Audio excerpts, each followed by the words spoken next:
20e jour pour nos calendriers de l'Avent et aujourd'hui j'ai décidé de vous présenter le Nexus de Mike Baron et Steve Rhodes. Le principe de cette série Nexus, c'est que nous allons voir la destinée d'un pouvoir ancestral qui vit dans l'univers depuis maintenant quelques temps, qui s'appelle le Nexus. Et le principe en fait, c'est que c'est une espèce de force un petit peu qui s'incarne dans certaines personnes pendant plusieurs ères différentes. Et cette fois-ci, va s'incarner dans un jeune homme qui a eu disons quelques soucis un petit peu familiaux et notamment avec sa planète qui a été détruite et beaucoup ce genre de choses. Et il vient avoir pour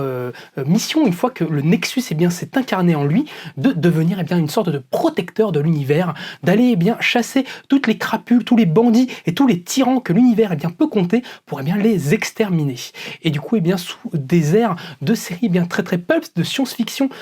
qui s'inspire en fait de la science-fiction un petit peu des années 50, les auteurs vont tenter de pervertir un petit peu le genre en nous proposant quelque chose d'un petit peu plus réflexif et intimiste, parce qu'on va surtout y voir au-delà d'aventures très colorées, on va voir des mondes très différents où du coup les auteurs vont complètement embrasser le côté pulp, c'est-à-dire de liberté totale, de montrer des choses très différentes les unes des autres, des planètes, des personnages, des pouvoirs, des vaisseaux très particuliers, vont embrasser tout cela, mais en vont nous présenter un personnage qui va souffrir de sa condition, un personnage qui va faire le bien, va sauver les innocents, va détruire les crapules, mais qui au fur et à mesure qu'il débarrasse l'univers de sa noirceur, va voir au contraire son cœur se remplir de ténèbres, et on va voir comment ce nouveau Nexus va pouvoir gérer tout cela, comment est-ce qu'il va pouvoir continuer sa quête alors cela le mène sur des rivages quelque peu sombres. Nexus, c'est une série complètement culte de la bande dessinée américaine qui est née dans le courant de la fin des années 80 et le début des années 90 par le scénariste Mike Baron, qui est surtout connu pour son travail chez DC Comics sur Flash. C'est lui qui s'occupera des premières aventures en comics de Wally West, le troisième Flash, qui vient remplacer son oncle Barry Allen après les événements de Crisis on Infinite Earths et la sacrifier de ce dernier. Du coup, c'est lui qui va commencer cette nouvelle ère pour le personnage de Flash, et surtout Mike Baron, il va être beaucoup connu pour des adaptations littéraires. Il va adapter beaucoup de comics en fait, de romans du scénariste Michael Moorcock, scénariste anglais cultissime des années 70 qui a importé un petit peu la dark fantasy avec son personnage notamment de Elric. Mike Baron, lui, va scénariser les aventures de Corum, épaulé au dessin par Mike Mignola. Et du coup, c'est un scénariste assez talentueux et qui du coup réarrange beaucoup dans sa bibliographie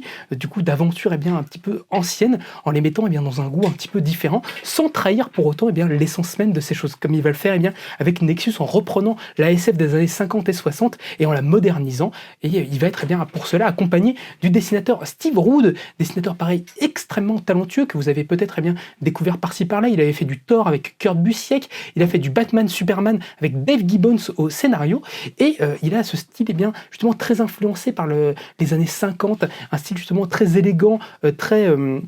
qui coule vraiment très très bien, mais qu'il arrive à moderniser et à rendre vraiment fantastique. C'est un des auteurs qui, pour moi, a réussi à faire les plus grandes BD d'aventure de la BD américaine. Il est vraiment hyper talentueux, et tous les deux, ils nous proposent vraiment une aventure sans précédent, vraiment très très chouette, encore en cours actuellement, qui a été récompensée au fur et à mesure de son histoire par beaucoup d'Eisner Awards en tant que meilleure série ou meilleur dessinateur, donc ce n'est pas rien. Et surtout, c'était une série qui était jusque-là pratiquement inédite chez nous.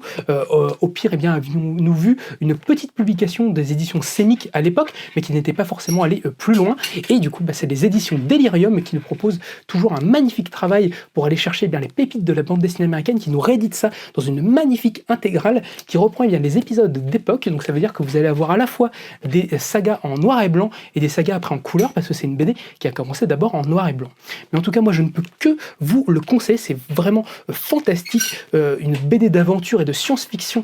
vraiment géniale, qui s'inscrit dans le genre un petit peu des années 50 et des années 60, donc, du coup qui est parfait si vous aimez la SF un petit peu à l'ancienne, quelque part la science-fiction avant que Star Wars n'arrive et redéfinisse pas mal de codes, donc une science-fiction peut-être un petit peu plus délirante, mais non moins imaginative et passionnante à suivre. Donc voilà, si vous aimez les romans de guerre, les romans d'aventure, si vous aimez la SF à l'ancienne, Nexus, c'est vraiment une superbe petite pépite à découvrir. Et bien voilà, en espérant bien que cette petite présentation vous aura plu, vous aura donné bien envie de vous plonger dans l'univers de Nexus. Évidemment, si vous ne voulez rater aucune de nos prochaines vidéos et aucune de nos petites coups de cœur de l'année avec ces calendriers de l'Avent, n'hésitez pas à vous abonner, également à commenter pour nous faire part un petit peu de vos avis, vos sentiments, qu'est-ce que vous avez pensé de Nexus, peut-être si vous l'avez déjà vu, est-ce que vous aimez le style de Steve Rhodes, tout ça. Moi je suis très curieux de le connaître. Je vous rappelle que pour le 24 décembre, excusez-moi, vous aurez une petite surprise, un petit cadeau